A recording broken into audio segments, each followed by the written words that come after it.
បានយកលោកអ៊ំសំនឹងស៊ីនេះទៅនៅស្រុកគេយូរលេងដឹងស្គាល់ជុំស្គាល់អីហ្នឹងបានចេះតែនៅខែជុំឯនៅតែសាងបាប់ទៀតយ៉ាប់ហ្មងណា CLV គេប្រកាសក្តែងថាគេដកចេញគេដកខ្លួនចេញពី CLV ហើយលោកអ៊ំនៅតែបន្តប្រមូលគៀកុំនឹងឲ្យទៅធ្វើបាតកម្មទៀតបាតកម្មបំណងឲ្យគេប្រមូលលុយមែនអត់លុយចាយជុំ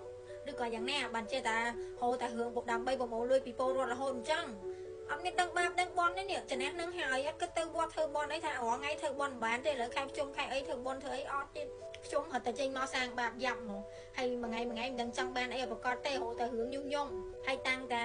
ដឹកនាំចង់ឲ្យតែធ្វើបដកម្មបដិវត្តពណ៌ផ្ដួលរលំរីរដ្ឋាភិបាលស្របច្បាប់ដល់តែគេចាប់តាំងតែធ្វើឯងចេញមុខមកអ្នកស្រឡាញ់ប្រជាធិបតេយ្យការពារសិទ្ធិមនុស្សហើយខ្លួនឯងនឹងអ្នកសាងទង្វើដែលរំលោភសិទ្ធិមនុស្សដល់ពេលទៅរំលោភសិទ្ធិគេរួចមនុស្សឲ្យទៅគេចាប់ដាក់គុកឲ្យតាំងមកទៀមទីចឹងមិនថាពុកម៉ែបងប្អូននៅតែបន្តជឿបុគ្គលក្បត់ជាតិ3ចំនួននេះទៀតគឺវាជារឿងមួយដែលអូសចិត្តហ្មងព្រោះអត់មានដូចពុកម៉ែបងប្អូនបានឃើញចឹងនយោបាយលោកអ៊ំនេះគឺអត់មានអីប្រយោជន៍ណាមកដល់ប្រទេសកម្ពុជាទេគឺជានយោបាយដែលបំផ្លាញជាតិហើយនយោបាយនេះគឺដើម្បីតែប្រយោជន៍ខ្លួនឯងទេដូចធ្វើបាតកម្មនេះធ្វើបាតកម្មប្រមូលលុយអីទៀតហ្នឹងឃើញ